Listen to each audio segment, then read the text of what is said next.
Okay, good afternoon everybody. It's time now 2:15. Free Aamer! Yeah, Parliament Square Gardens, Sicily, and Guantanamo torture now. And somebody's just going to give us an update about what's happening with the Free Aamer campaign and the, shut Guantanamo Bay. What's happening now then, please? Well, we've been trying to get Aamer released for a long time. The Americans say it's the British fault that he's not allowed to come back here, and the Britons say the Americans don't release him, so it's a bit of a game, I think, between the two of them. They're just blaming each other? Yeah, I think so.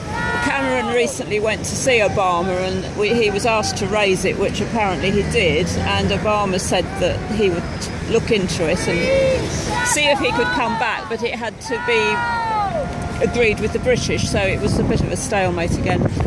But there is now a parliamentary committee of MPs who are working on it, led by John McDonnell MP, and there was a meeting with them yesterday which was quite productive, and the idea now is to send a delegation to Washington before, hopefully before, well certainly before the American election, but hopefully before our election too.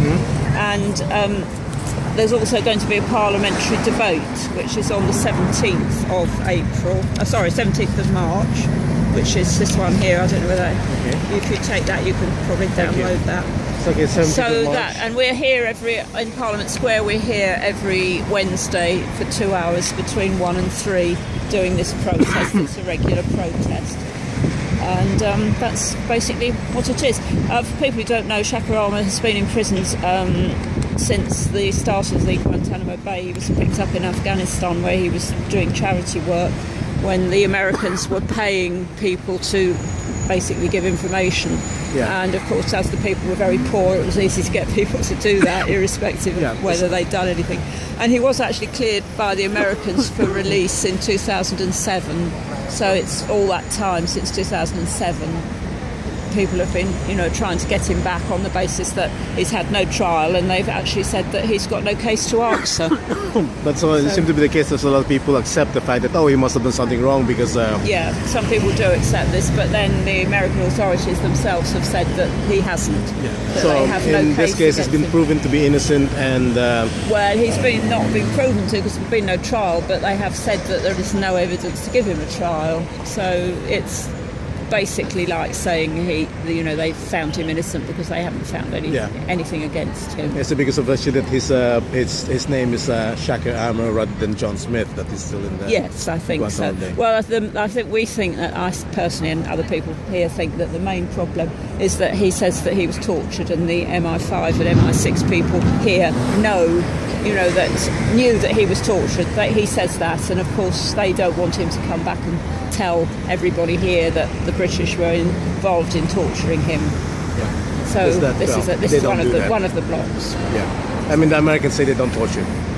Yeah, well, they do, and the British say they don't approve of torture, but they do admit that some went on, but they don't want people to speak about it if they can stop them. Yeah, because they're the good guys, so they don't torture. And also another problem is that although he's a long-time resident of London and he's got a wife and 4 children here, one of whom is 13, and he's never even seen this child because his wife was pregnant when he was taken into custody. Sorry, I forgot what I was going to say. Yeah, for me it's more like, they don't they would like to send him here as a Saudi Arabia citizen, so he's only got British right of residence here. So one of the dangers is that if we're not careful, he'll get sent back to Saudi Arabia, which would not be at all a good idea. Because he'll probably be killed off in that side quietly. Yes, that's right, and also because all his family are here, so there would be no point in him wanting to go back there. Okay. So anyway, thank you very much. Thank you so much. And to find out, please, if you want to find out more, yes, ssac.contact@gmail.com, and save Aamer campaign. Thank you so much. Okay, guys, this is Obi, Occupy News Network, and it's going to go on. Remember this: if you don't defend somebody's right, it could be yours that's going to be trodden upon next time. Absolutely. Okay, peace out.